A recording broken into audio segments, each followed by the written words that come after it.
fact, they're singing a very different tune, because you get the second Democratic debate, right, which is underway as we speak now, Sean. And, you know, I suppose we're going to hear a lot more of, you know, it's their fault.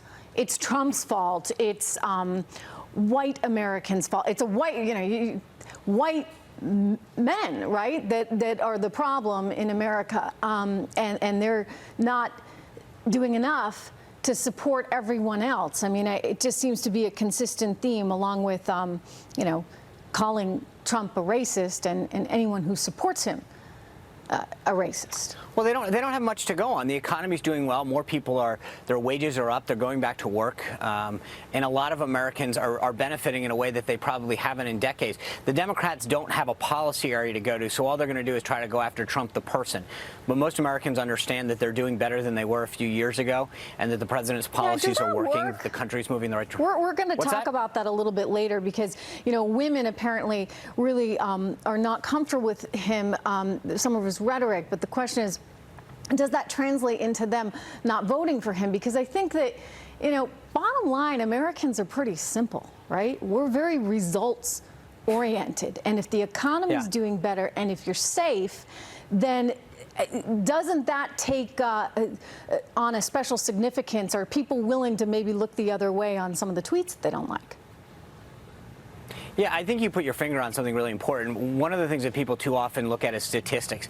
The economy, crime, and safety and other things are gut feelings. You either feel safe in your neighborhood, in your community, or you don't. You either feel that the economy's moving in the right direction, you're spending more money, you're putting a little away, you're taking the family on a vacation, or you're not. And people can throw statistics at you all day. Back in 1992, the economy was recovering really well, and as you recall, George Bush was telling people, hey, it's getting better. But they hadn't felt it yet, and Bill Clinton came in and talked about the economy's stupid.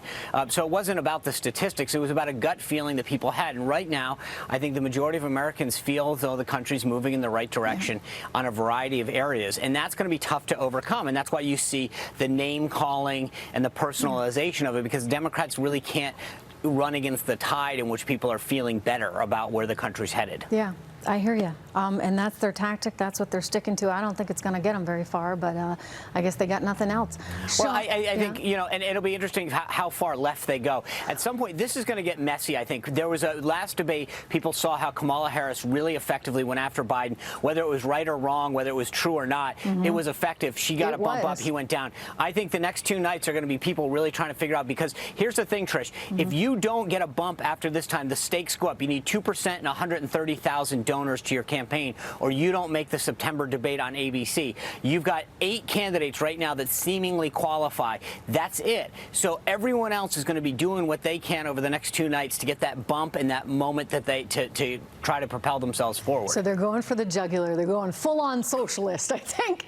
We'll watch it in clips a little later in this show. We'll bring you some highlights. Sean Spicer, thank you so much.